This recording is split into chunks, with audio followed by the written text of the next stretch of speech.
Hasil tes kejiwaan George Sugama Halim, 35, yang dilakukan Rumah Sakit Polri Kramat Jati telah disampaikan kepada Polres Metro Jakarta Timur. Hasilnya, anak bos toko roti di Cakung, Jakarta Timur, itu mampu mempertanggungjawabkan perbuatannya dalam kasus penganiayaan pegawainya yang berjenis kelamin perempuan.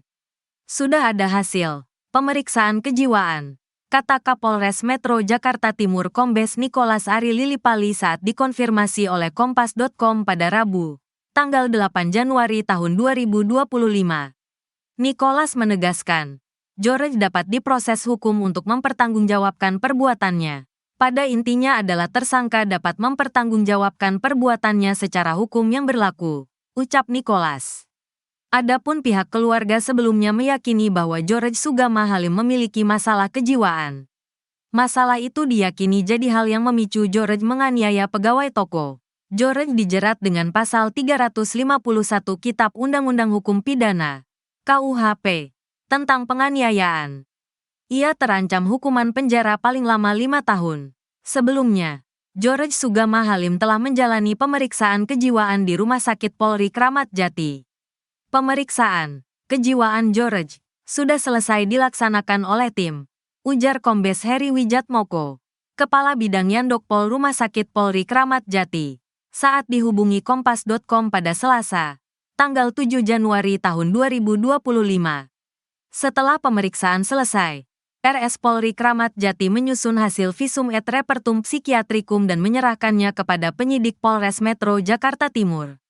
Sebelumnya manajemen toko roti Linda Yes Patisserie & Coffee mengungkapkan, George mengalami keterbelakangan dalam intelligence quotient, IQ, dan emotional quotient, EQ. Hal ini diungkap dalam keterangan resmi yang diunggah di akun Instagram resmi toko roti tersebut, @Linda-Yes-Patisserie & Coffee, Senin. Beliau merupakan anak pemilik namun memiliki keterbelakangan kecerdasan IQ dan EQ yang sudah pernah dites. Demikian bunyi keterangan tersebut. Kondisi ini diduga berkontribusi pada ketidakstabilan emosional George Sugama Halim, yang kerap melakukan kekerasan terhadap orang-orang di sekitarnya, termasuk pegawai, orang tua, dan saudara. Memang, bahkan bukan hanya terjadi kepada saudari, karyawan berinisial D, melainkan juga kepada pemilik, orang tua, dan saudaranya, tambah manajemen. Akibat penganiayaan yang dilakukan oleh George, ibunya sampai mengalami patah tulang dan luka di kepala. Pemilik wanita pernah mengalami patah tulang lengan dan memar akibat dibanting oleh pelaku. Adik laki-laki pelaku juga pernah mengalami luka di kepala yang juga dialami pegawai berinisial D. Lanjut keterangan tersebut. Meskipun mengalami penganiayaan, orang tua George Sugama Halim tidak melaporkan kejadian tersebut kepada kepolisian. Namun, sulit bagi seorang ibu, sejelek-jeleknya anaknya untuk diproses hukum karena kasih sayang seorang ibu. Walaupun ia yang menjadi korban sekalipun, pungkas manajemen. Korban sebut pelaku tak punya gangguan jiwa. D mengungkapkan, George tidak mengalami gangguan kejiwaan. Setahu saya dia normal aja sih, soalnya dia juga meeting-meeting sama orang.